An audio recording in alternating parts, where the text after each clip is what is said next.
Welcome to Home Education Matters, the weekly podcast supporting you on your home education journey.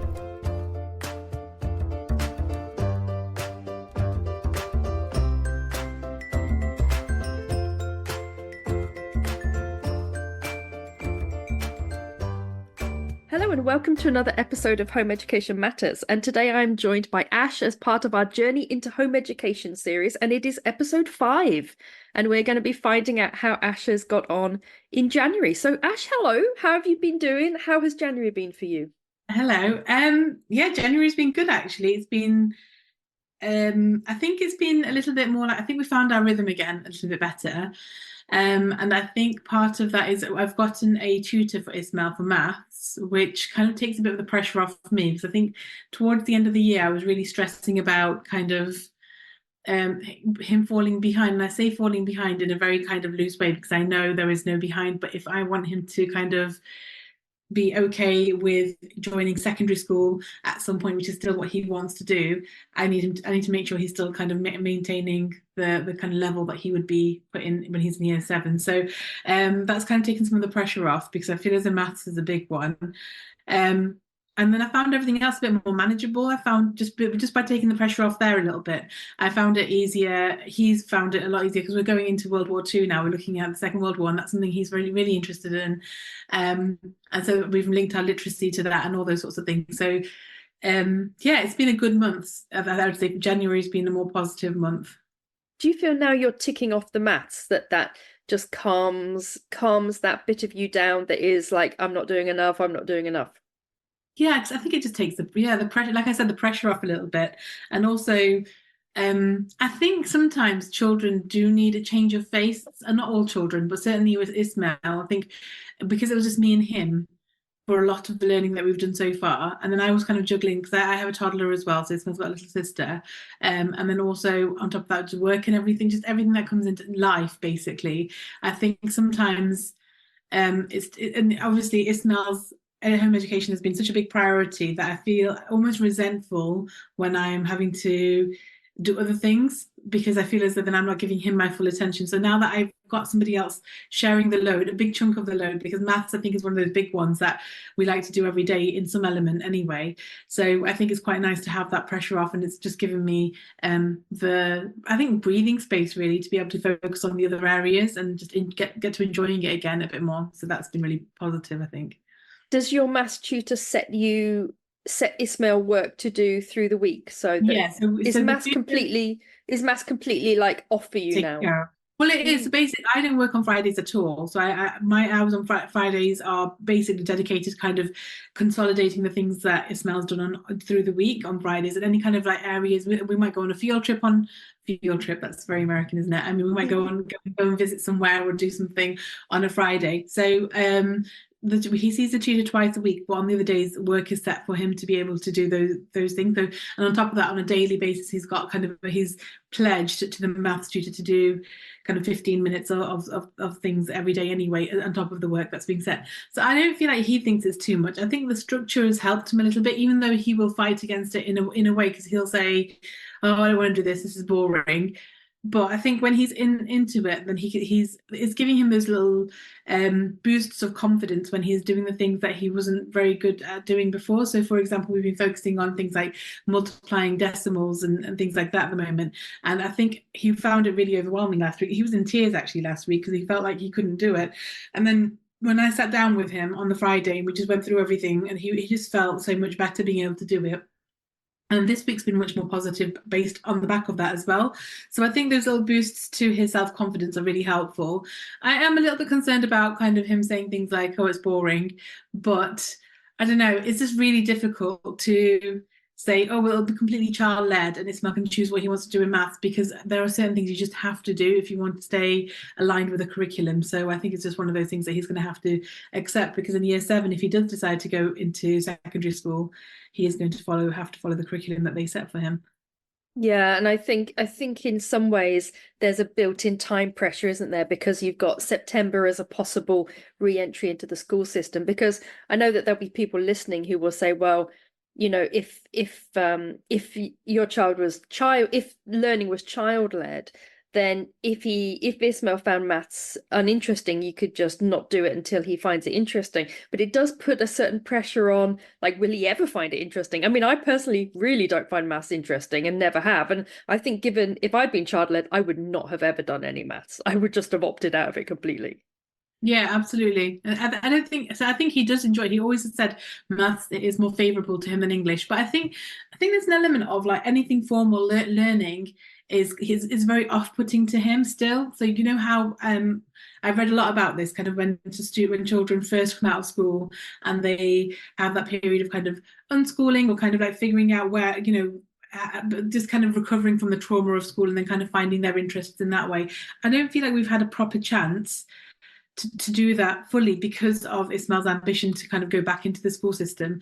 So I think it's really difficult because there are some areas, right, that he finds challenge, not necessarily challenging because he finds them academically challenging, just because they remind him too much of school. That's my feed. That's what I feel anyway. And but it's really difficult to know what to do in that situation because do I push on then? That's what I've had to do in some things. I've taken the pressure off in certain things, but certain things I've just thought that you're going to have to do this because otherwise you're going to, I'm setting you up for failure for kind of year seven going forward. So it is a tricky position to be in because you're kind of 1 foot in, 1 foot out, like we've talked about before, haven't we? I think it's just I'd rather have both feet out, I guess, but like it's just difficult when he wants to go into year seven at this moment in time. So yeah. He's still keen on that idea of going back in. He is. I think the more time that goes on, I think that I feel as though, especially when I see the benefits of him being at home and he could just with his mental health and his resilience has gone up. And I suppose you could argue that's because he doesn't have to deal with like having to wake up at the same time every morning and having to go in and mask all day long, which is what he was essentially doing.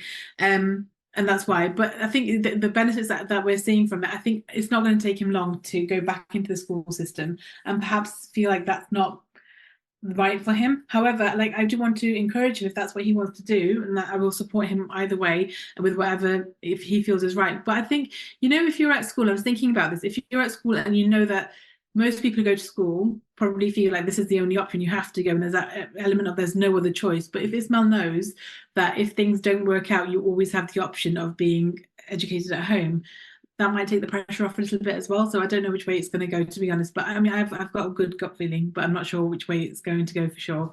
So we'll see how that goes. But at the moment, he is still kind of that is his goal. Yeah. I mean, to be fair, we don't talk about it a whole. He likes to avoid it quite a lot, I think. But I think in the back of his mind, that's where he thinks he's going. It is a lot less unknown, isn't it? If you've home educated in the run up, then it means that, like you say, when he is at school, if he finds it hard, it won't be such a weird option for him to think, oh, I don't want to go to school because he'll have already not been at school. So it won't be that kind of strange, weird option anymore. Absolutely. Yeah. And he'll kind of have an understanding of what it's like. Although I think in secondary, it probably for it to work for us, and if his master wants to go down the route of taking GCSEs and things like that, we might need to look at how we approach it with having more tutors, maybe in specialist subjects and certain things like that. So we'd have to think about how we did that. I think in some ways, when you get to that secondary age, in some ways it's easier, because in the obvious ways it's harder because you've got curricula that you have to keep up with in order to do the exams, if you choose to do that. But in other ways it's easier because you can specialize down. So when the children are kind of primary age, I felt anyway that there was a kind of need to cover everything. I was like, oh my God, I haven't done art this week. And oh no, they haven't listened to classical music. I'm going to hold them back if they wanted to be a composer. And there's a lot of weird stress I think we put on ourselves when our children are young, that we want to expose them to like a huge array of curriculum subjects every single week.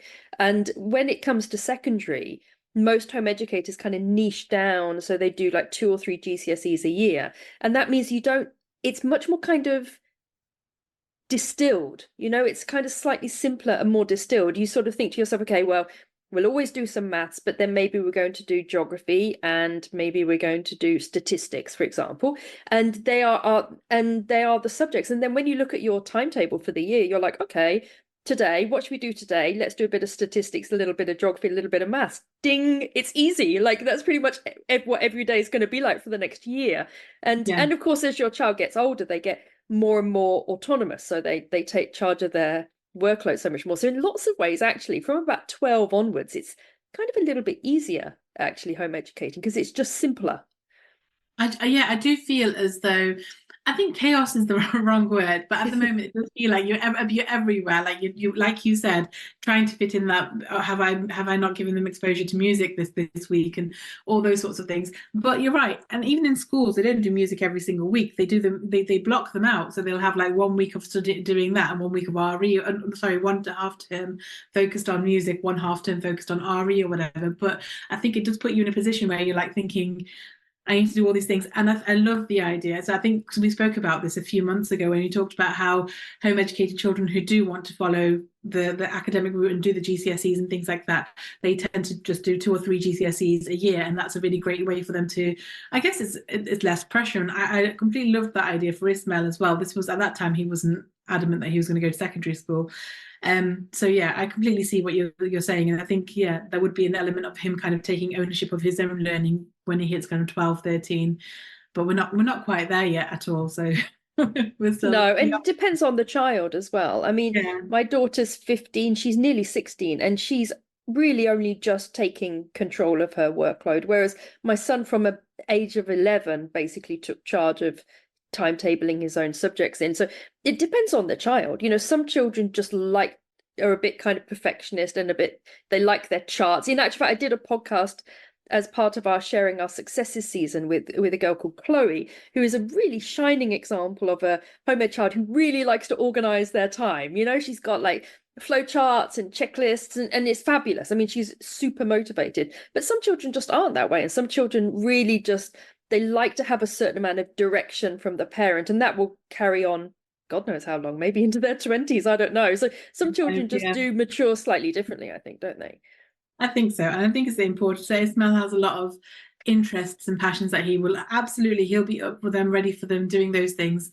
Whereas if it's anything that is kind of not something that he would want to do for himself, as in he knows it's important but doesn't really want to do it, like maths, let's just say, or like reading a book in English or something, he would probably try to avoid that and not schedule that in. So he's a very interesting mix of kind of, he will plan to the T of things that he's interested in, but not so much of the things that he's not. So maybe he's going through that transition period of kind of becoming more responsible overall. Fingers crossed that's what we're going to go for. Yeah, I suspect that probably is the case. And I think we're all a bit guilty of that, aren't we? Things that we're motivated by. It's amazing how much I can find the time to do things I want to do and really struggle to find the time for things I don't want to do. And I think I mean, it sounds like from what you were saying that you've got your maths tutor and then you're also doing World War II and you're fitting a lot of curriculum subjects into that. So it sounds like you're already doing what most home educators would recommend there, which is that you're taking Ismail's interests and you're incorporating as much learning as possible into those, so that natural motivation he has for his passions is harnessed in that way by putting in as many curriculum subjects as you can, wedging everything into like the World War II topic. Absolutely, that's what we're doing. Art, music, everything. It's amazing how much you can put into a topic. I actually did project-based learning for a while, which is very similar. And I mean, it's amazing how many things. There's almost no curriculum subject you can't add in to a topic.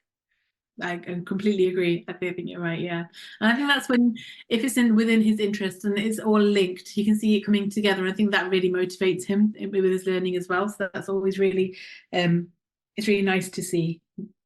Well, I know that we're going to have people listening who have been following you on your journey, who are going to know exactly what I'm going to ask you about next, because it's what I always ask you about every episode. And you're already smiling because you know what I'm going to ask you. So tell me about the social side. How has that been going? So interestingly, I have got some news there. So it's not major amazing news or major news, but we've got a session set up. I was going to call it a play date, but I don't think Ismail would like me to call it a play date. I still call them play dates with my teenage children. My son is 17. I said, "Are you going on your play date today?" There you go. And that's what I say, but I don't think he would like it. I don't think he why are you calling it play date? I'm not 5. But yeah, so we've got something set up for next week. So on Wednesday, we've got something set up for him to meet with somebody fine. It's taken a long time to get to this stage where we've managed to have something set up. So fingers crossed it goes ahead. I felt like I saw a bit of a cynical like that it might not happen, it might get cancelled, but we haven't had any cancellations so far. So I'm hoping with this person anyway. So I'm hoping that it goes ahead, and he's looking forward to it. Well, he's reluctantly looking forward to it. It's not something that he's so keen on doing. It's not.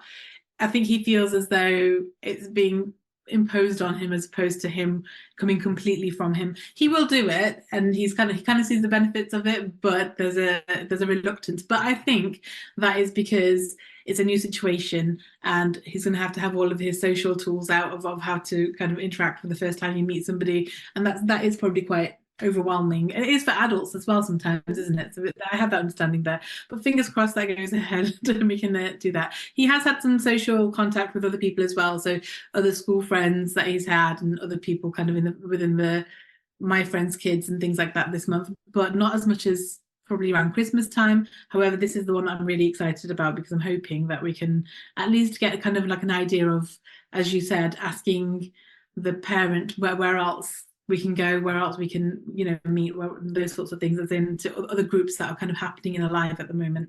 Because I do feel like groups are dead at the moment. I don't know if that's everywhere, but it's like when I'm researching groups, it feels as though they've not had much movement on Facebook for a really, really long time. So, have you put a post out asking what groups are going on at the moment? So I did a while ago. In September?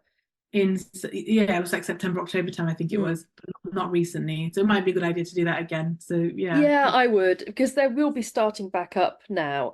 And I think it's probably a good time just to put up a post saying, I've got a son who's 10. He's 10, right? 11. He's 11 now. 11? Oh, sorry. 11, yeah. I've got a son. It matters, right? 11 and 10 is a big difference. 2.5 matters to my toddler. So yeah, 11. Yeah. So I would definitely put up a post saying, I've got a son who's 11, and are there any groups in the local area that we could go to, and just see what comes up. And you may have to like bump it up a few times, but I think that's worth it. The thing that you've got next week, is that a 1-to-1? That's a 1-to-1. Yeah, it's a 1-to-1. Nice. Are you going around to their house? We're meeting in a park, so fingers crossed for weather as well. So we just thought we'd meet in the park, and I think that might make it a little less pressured than being in somebody else. For Ismael, I'm thinking, than being in somebody's house, and I think it's equally for the child that we're meeting. So we'll see how it goes. And also, there's no pressure to stay a super long amount of time. If you're, stay for as long as you want, and then you can go back. And so I've tried prepping Ismael as to like how, he can, if he wants to opt out, he can. It's not the end of the world and all those sorts of things. But yeah, to give it a go and give it a good go. But we'll see where we go. Do you have things planned, activities planned, like football or whatever? They both like football, which is great. So we're taking a football with us, and there's a place where we've got the goalposts and everything set up, so that the park has all that available. So we're hoping to play a game of football. And then there's like a play area, but like a play area with kind of climbing things, and so teens would be happy, or tween, as Ismael calls himself, would be happy with that kind of thing as well. So if it goes to there, that's fine as well. So we've got that. We thought we'd just keep it quite casual. Do you think I should have prepared some games or something? No, you're overthinking now, but you're doubting yourself, aren't you? No, I don't think necessarily. One thing I found quite helpful if they were meeting up with new people was to do something like almost like a kind, if you give them clues that they have to, or like a map or something where they have to kind of talk to each other. So because the thing with football and playgrounds is, invariably when children are new to each other, they may not interact much. They literally not talk to each other. Whereas if you give them some sort of activity where they're forced to collaborate by talking, that can be quite helpful. Even if it's just like, if you know the park fairly well, for example, or if you don't, you could go and do a little recce, and then just do almost like you would like an Easter egg treasure hunt, sort of like underneath the 3 trees, there is your next clue, or I don't know, something like that. That's a good idea. That is a good idea. That is, we could definitely do that because we do know the park really well. Ismael knows the park really well, so that kind of helps from a familiarity point of view, but also, yeah, we can hide the ball, they can find the ball, and then they can use the ball Exactly. to play football with. Perfect. Yeah, Yeah, and it forces kind of collaboration and talking amongst children that maybe may feel a bit reticent. And if you do that quite early on, it gets them over that first hurdle of chatting, I think. that's really good advice. I can Thank tell you. you've done this for a while, so you actually know what you're doing. No, that makes sense. So it sounds like January has been a time where you've really fallen into a kind of natural rhythm, and that the maths tutor has really helped take the pressure off, and things feel like they're settling a little bit. Absolutely, they do. Yeah, That's in a good. nice way. Yeah, Yeah, a good settling. yeah. So I'm going to ask you one last question before we finish, and I'm going to get you to so you've had September, October, November, December, 5 months now. 5 months you've been home educating, and realistically, you've got February, March, April, May, June. That would take you to the school holidays. So realistically, you're about halfway through. So I would like you in 3 words. I know I've thrown this on you. I've not given you any prep at all for this. In 3 words, I'd like you to sum up your home education journey so far. Oh, this is a tough one. Okay, so I would say it's been a roller coaster. I would say it's been so I'm using hyphenated words, eye-opening, I would say. And I'd say it's been enjoyable. Like, yeah, enjoyable, I'd say. I just have to say, and this isn't a word, but you know when it's freezing cold, because we've had horrible weather, haven't we? Does anybody else, when it's like kind of -4 outside or whatever the temperature has been, however low it's been, during the school run time, during the morning, when in the morning you can see people kind of with their kids, like with their backpacks running to school. Does anybody else have that smug feeling of like kind of, oh, I don't have to do it today. I don't So have to do that. much, It's so so nice. much. That's And been like, my highlight of January.